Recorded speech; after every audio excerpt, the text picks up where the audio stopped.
Right. Good morning. Hopefully the test went well yesterday. I saw you all took it, so that's good news. Hopefully you were prepared.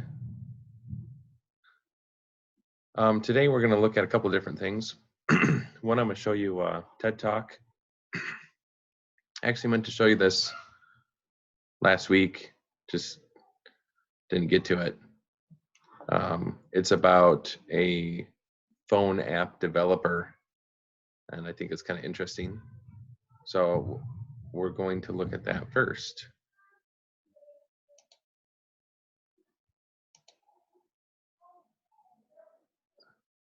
As I get this to work.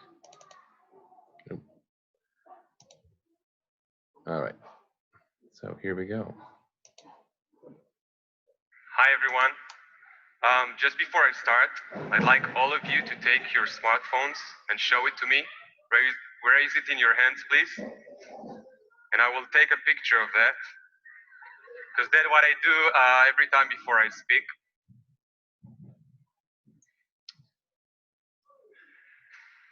Okay. Are you ready?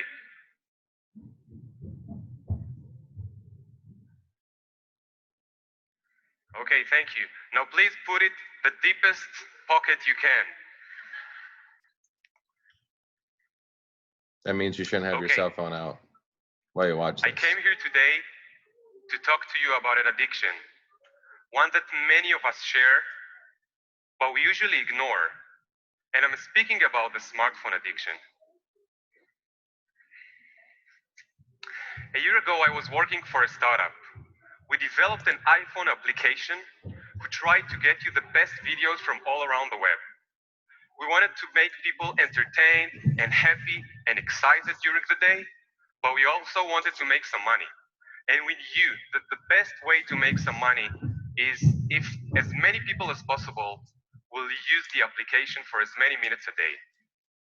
So I signed up for this workshop, which was all about how to get people hooked to your app. They showed us how with negative emotions, like being lonely or bored or dissatisfied, you can use them as internal triggers and get people try your app and then stay there for as long as possible. In the middle of the workshop, something changed in me. I raised my head, I looked around me, and I saw 80 other people sharing the same goal I have: get people hooked to their apps. And I started to feel uncomfortable. And that was because I am a smartphone addict myself. So this is how my mornings used to look like. Waking up, turning off the alarm clock, and then dealing with dozens of notifications. WhatsApp, Facebook, Instagram, email, working email from my boss, my colleagues, etc. And then an hour later, I find myself still in bed, in my boxer shorts, in a very uncomfortable posture. My teeth are not brushed. I didn't have a shower or coffee yet. What is going on? So I decided I need a change. And I came up with this project, Undigitize Me, which is all about raising awareness to smartphone addiction. I then started to collect some data.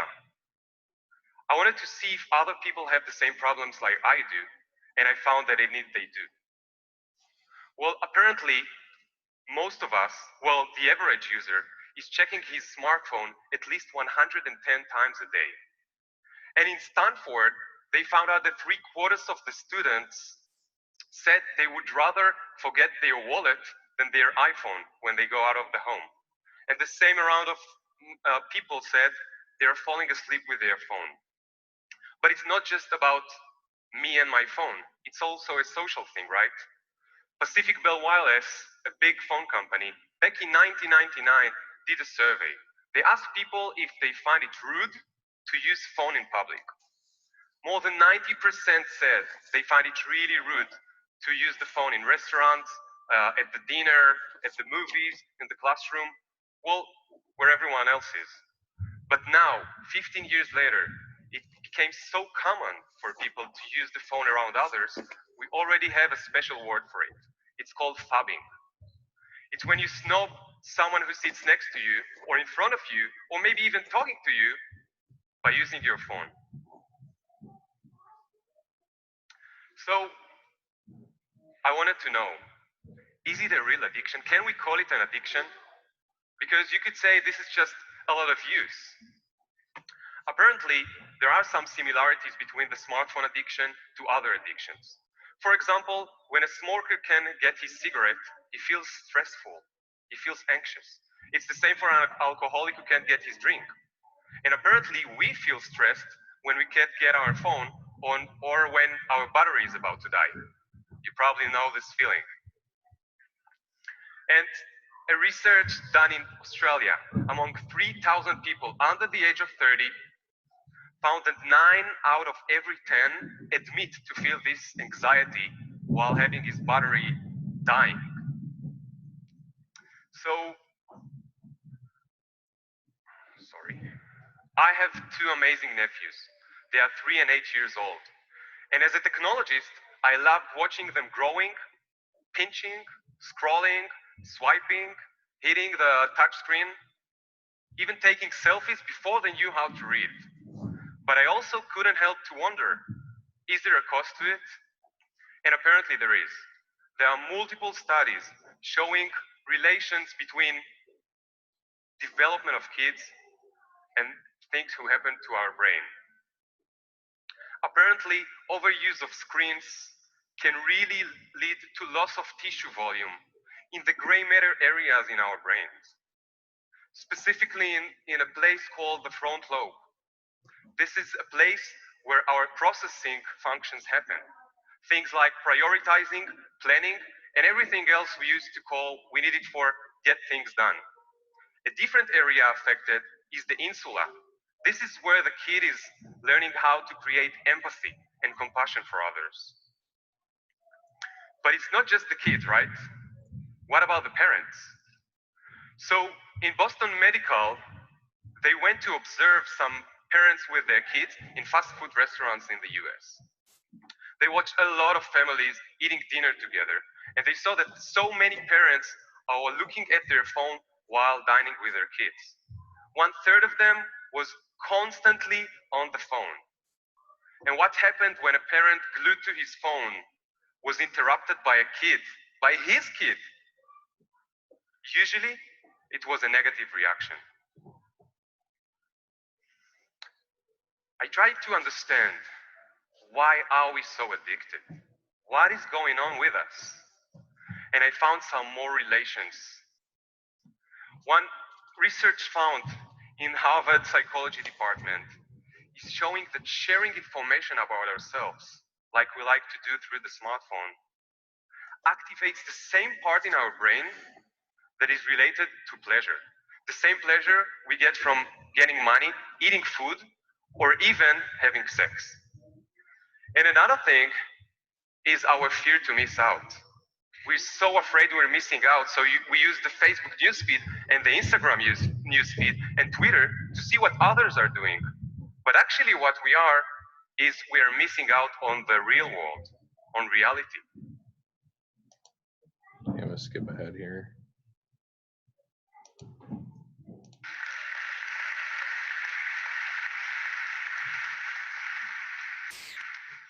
Now, I also noticed that I don't daydream anymore. I don't daydream because in every spare second, I'm on my phone.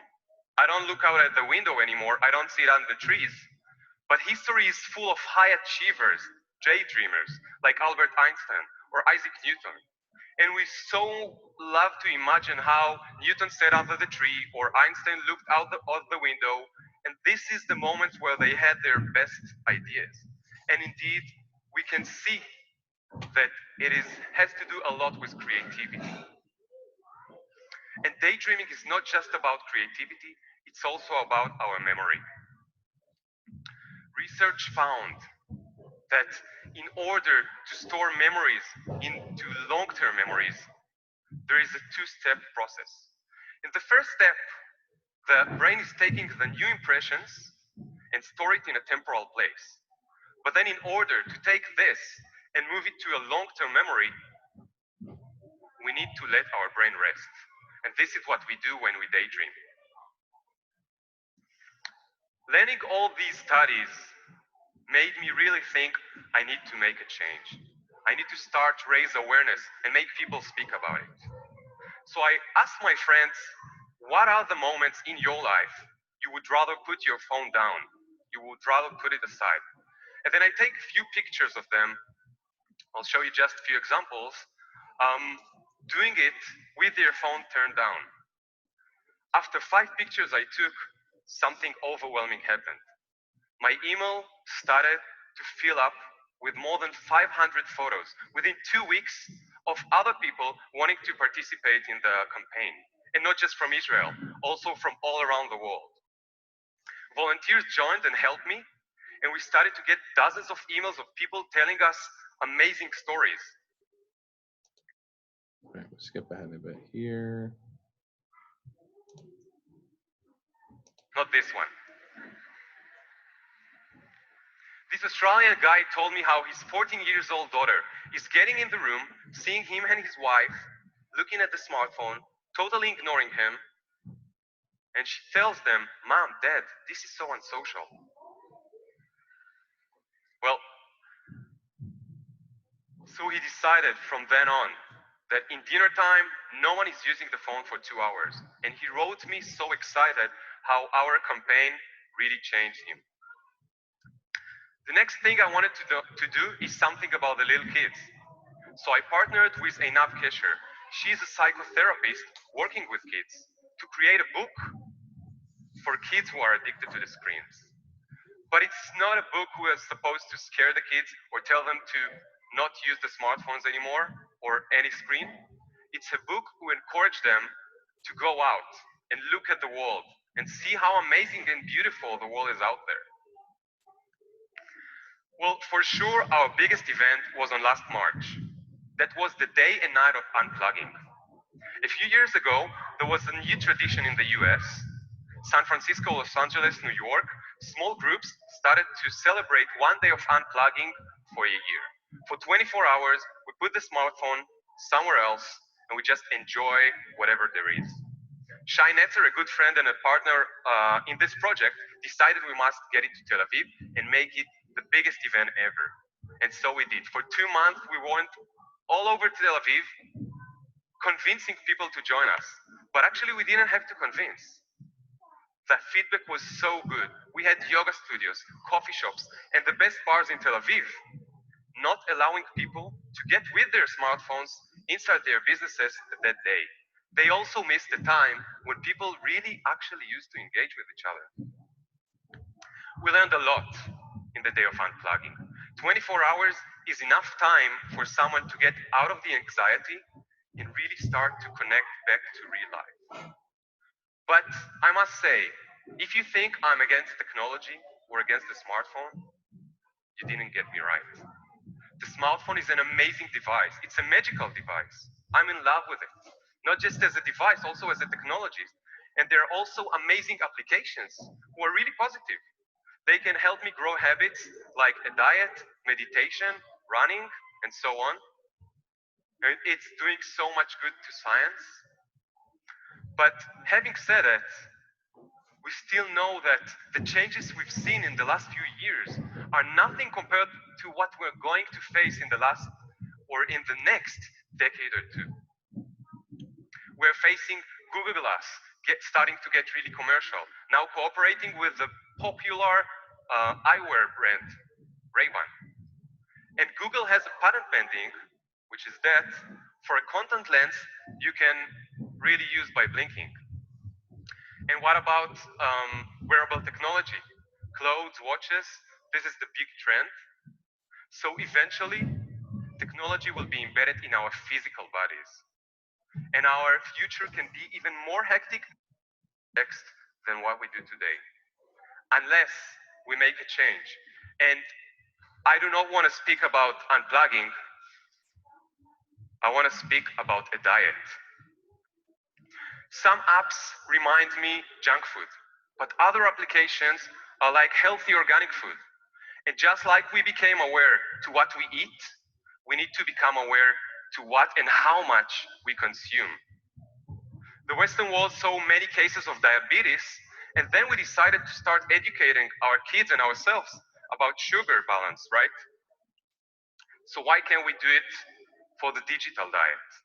And it's up to me and you to start thinking about it and understand how this digital diet is about to look like.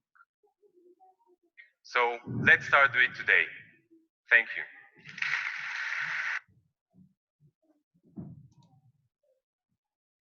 Okay, so hopefully you got something out of that.